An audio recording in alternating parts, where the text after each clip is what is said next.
Hi, welcome to Strength Reversed. It's Amy. Thank you so much for joining me. I hope you had an amazing holiday, and I hope you are in the New Year's spirit the way I am. I love this time of year because I am motivated to clean and declutter and make some plans and get excited for what's to come. And I want to do a little hashtag. I'm hoping other people will join in. It's 8 prompts, just a few things to reflect on tarot in 2023 and to think about what's coming up for all of us in 2024 as it pertains to tarot, because, you know, tarot's our favorite. And I think I will call it New Year, New Tarot 2024 edition. So there's 8. And it's about cards, it's about decks, it's about practices and goals and whatnot. So number 1 is your card of the year for 2023. So the old one, the one for this year. Now I know some people pick their card of the year mathematically. I don't do anything mathematically. And I know some people choose it intuitively or at random and they see what flies out of the deck. I've already talked about these cards in previous videos. If there was a dumpster fire card, that would be my 2023. So mine was the Tower, and I think Shitstorm would be a good representation. And finally, after the Tower, it started feeling more like the Star, where I got some relief and recovery, and I just felt like I had no energy because of all of these woes. So I'm pretty glad that this cycle is wrapping up, and I am looking forward to this feeling of a clean slate that is coming up in the new year. I forget whose video it was that someone was talking about the new year, and I was thinking about all the new years that I have throughout the year, like my birthday, the new school year, the new calendar year, the seasons, and that cycle beginning again. And I just love that clean slate feeling. It just moves the energy. So the next question, the next prompt is number 2, and that is the card of the year for 2024. Again, however you choose it is up to you. Some people let the math choose for them. No, not me.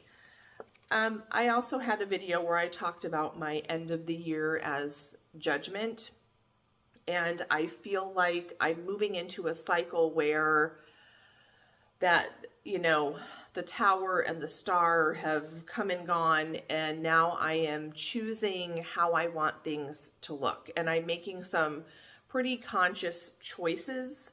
I had a big birthday, and I really feel like there's a big cycle ending and a new big cycle in my life beginning, and so I keep pulling lately the World, and I'm getting this pair of cards now, Judgment, all these choices, and kind of a culmination and an excitement coming up for what's next, which I'm looking forward to. Number 3 is the tarot practice that I'm losing in 2024. This can really be anything you want it to be, but something, I know some people had goals maybe in 2023, or they have things that aren't working for them. And for me, I don't have a practice necessarily, but maybe a bad habit that I want to lose, and that is my self-doubt around tarot. The fear of not being good enough, and the self-doubt I have whenever I do a reading. Like, I have this thing where I play with, you know, my thoughts get the better of me sometimes, and I think, what if I'm wrong, or what if I'm just making this up? Even after I've been reading tarot for over 20 years and I still have these thoughts pop up. What if I'm making this up? But I know that intuition and imagination are closely related, and it does sometimes feel like you're making it up, but you still just say what comes into your head, and usually it's pretty accurate. So I would like to leave that behind this year and really trust all of the experience I have, and trust my own self-knowledge and my own wisdom and my own intuition. That's what I'm leaving in 2020. I'm leaving that behind in 2024. I'm not taking it with me. And a lot of the shoulds, like I should be doing this and I should be doing that in my tarot practice, or I should be, you know, posting a bunch of tarot spreads on Instagram or something. I'm leaving that behind. Number 4 is the tarot practice that I'm embracing in 2024. Well, I decided I would really like to interact with the tarot every day, but not just as a card of the day, because sometimes I decide I'm going to pick a card of the day and then it gets a little bit stale. But I got a journal, well, not a journal, but a planner for Christmas that I asked for. It's a dated planner, and it's by ritual, and it has every month and every week and every day. And so it starts with, let me just find one example. Here's April. So we have the monthly view, and it has room for notes. And then there's a goal tracker, goals this month, habit trackers, how I want to feel, priorities, etc. And then there's a spread for the month. There's a new moon spread, there's a full moon spread, and then there's space for daily spreads each week, like a 3-card spread, but you could do 1 or 2 cards. And to go with that, I also got stickers. There are 10 pages, and each page has the entire deck, and they fit into the little squares. I think by accident, because they're by unrelated people, but I'm very excited for my stickers and my planner. And so I'm hoping to do more daily work where I kind of incorporate journaling and tarot cards, and I'm gonna I'm gonna go down that road this year, which is exciting. Number 5 are the decks that are going on hiatus in 2024. Now, this doesn't apply to me so much because I have just a handful of decks that are my tried and true favorites. So I don't have any that I'm kicking to the curb necessarily, but I am getting rid of a few decks I think that I just never ever reach for. I think the, is it Mystic Dreamer? No, it's not, I don't even know the name of the deck. And so it's time for the deck to go.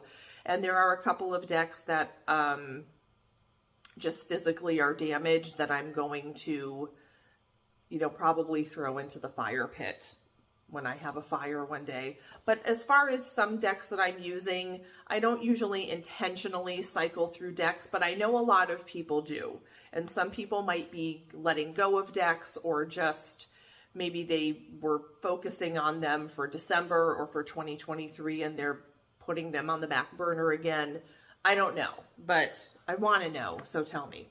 Number 6 are decks that I'm welcoming in 2024. This could be just a time to show off your new decks, or tell us about decks that are on your wish list.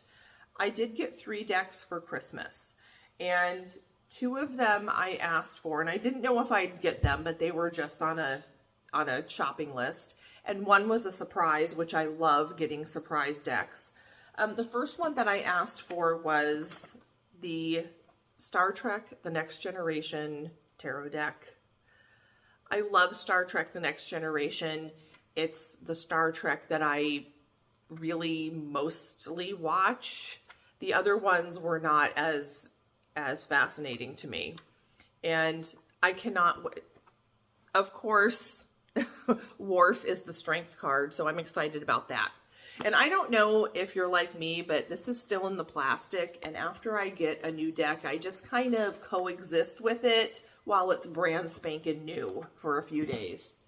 The other one is the Fable Makers Tarot. I will for sure do walkthroughs of these, and it says it's an animated tarot deck. It is lenticular, so there's some movement to it, and it's just extra and dramatic and kind of more than any tarot deck needs to be, and I'm excited about that. And then the surprise deck that I got from Michael was the Dolly Tarot. I know this came out in the 80s, I believe, and they've re-released it, and it's in a gigantic box, and I'm super excited about that, and I will share that with you too. So, yeah, I don't even know what to say about the decks because they're still in the plastic, but I'll get to those. Number 7 is the biggest tarot takeaway of 2023. This can be a new spread that you learned, a new fact, a new way of seeing a card, you know, a lesson learned. And I think my biggest tarot takeaway, and this was, you know, I guess I knew this, but it was a reminder. And it was something that really was reassuring to me as I experienced these cards. It was just the reminder that what tarot has taught me is that these cycles are temporary. They don't last forever, and they're just part of the whole story. They're part of life, and it is very reassuring when you're going through, you know, the tower moments of life to know that the star is going to be around the corner, or that the world card or that the sun card is in the future, that it's not going to be the death card or the tower card or the 3 of Swords forever. That's just one little snapshot. And so that was very reassuring. And number 8 are tarot plans for 2024.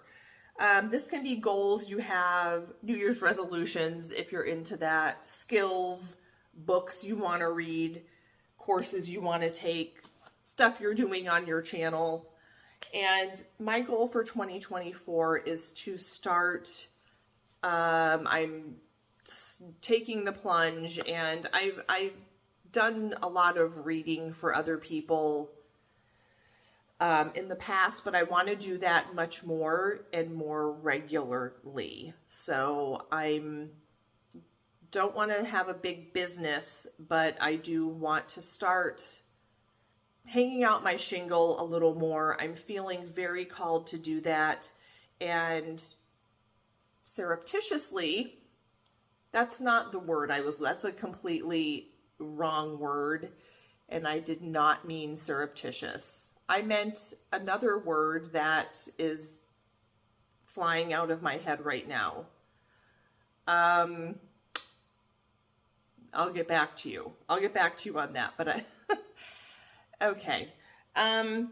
Anyway, synchronicity is the word I'm looking for. Synchronistically. Oh, wow. I have the opportunity to do that, and I'm very excited about it, and I feel like things might fall into place a little bit. Yeah. As far as my YouTube channel, I think I'm just going to keep plugging along. I'm going to try to do a video a week, and we'll see how that goes. I do want to get back into the swing of things because I've been completely out of it. And so that's it. And let me know what you are up to. I hope you join in on the hashtag because I would love to hear what you're up to for 2024. And I will see you guys soon. Thank you.